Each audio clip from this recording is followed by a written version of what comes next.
watch, like when you watch sort of the whole video in its entirety, to see the sort of the journey, it's very emotional, right? I couldn't. The first time when we got the first version of the video in, I couldn't watch the whole thing because you know, as soon as I seen the people talking on the opening, I just get a little, you know, and halfway through the video I was like, this is great. If I can't make it through, I can't imagine what the people feel. Yeah, true. By the end of the video, I mean, I don't usually cry at things, but by the end of that, it got me totally. It was so powerful just to see the effect it had on their faces when they walked in the room.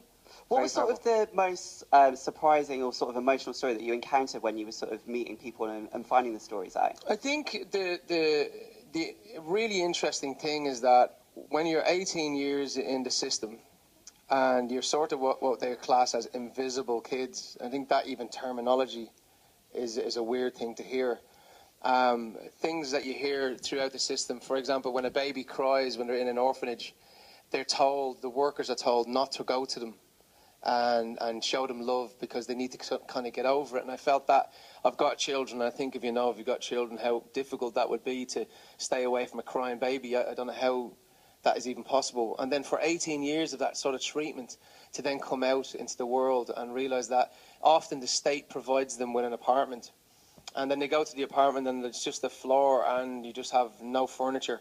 And particularly in America, because a lot of people would look at why we did America. America is kind of really important as well, because in a lot of places in America, it's a hot country.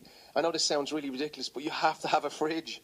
If you don't have a fridge in the States, your milk goes off, your meat goes off, your food goes off. It's a really important item to have inside of a house, and if you don't have that in the States, you're done for. And they come out and they don't have things like that. I know it only costs 300 quid or 400 quid to buy a fridge, and for us that might be nothing, but to someone who really doesn't have anything, it's a lot of money. It's a lot of money, and so there was sort of harrowing stories like that. They're living out of, a lot of the times they really are. You see it in the video, they're living with just what we use as bin liner bags, and they've got all their possessions in that, and that's literally all they have after 18 years.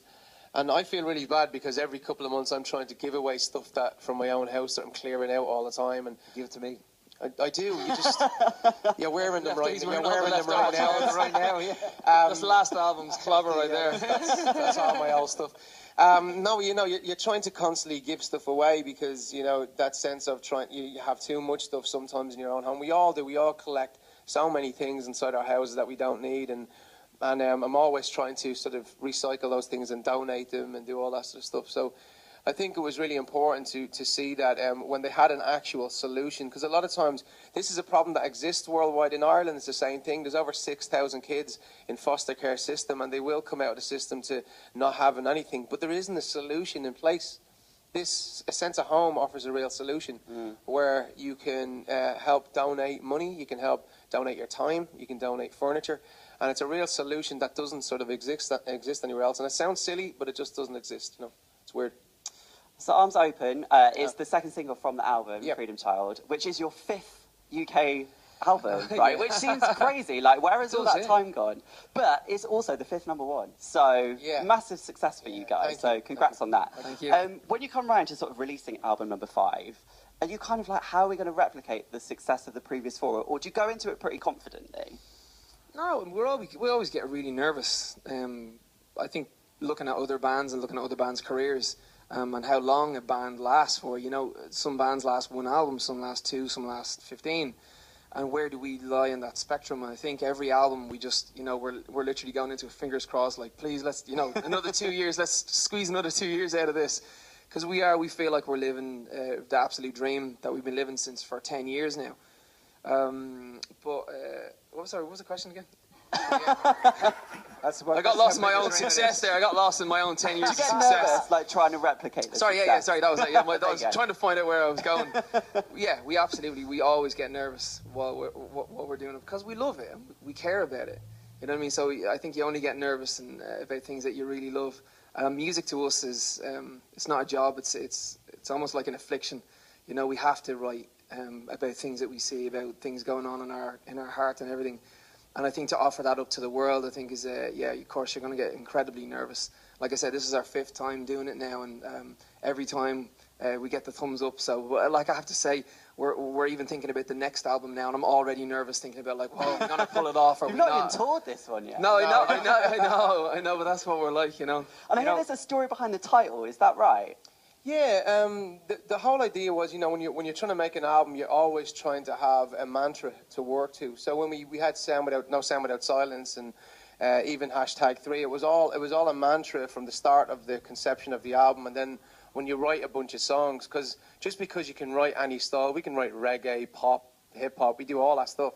Just because you can doesn't mean you should.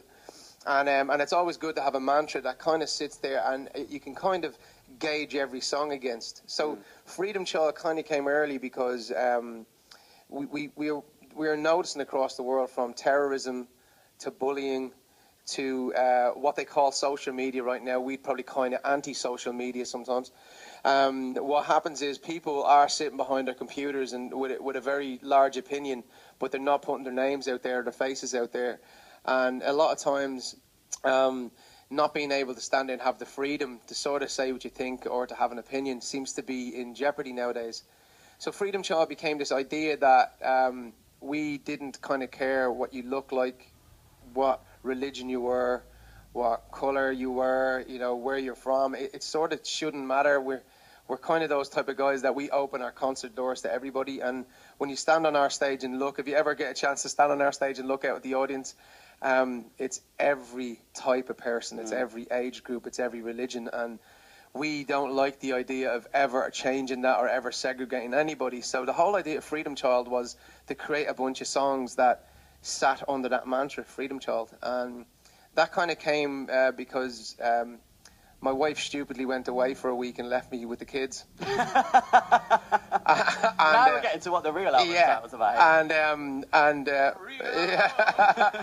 And I had loads of freedom and I went crazy. No, and my boy came home from school, and when he came in from school, he had just said they had ran what was like terrorist drills in the school in case there was a terrorist activity or act on the school, and what the kids should be doing. And I guess in the midst of all them learning how to get out of the school and walk safely out there, he had no idea really what terrorism was, and he just said to me, you know, Dad, what is terrorism?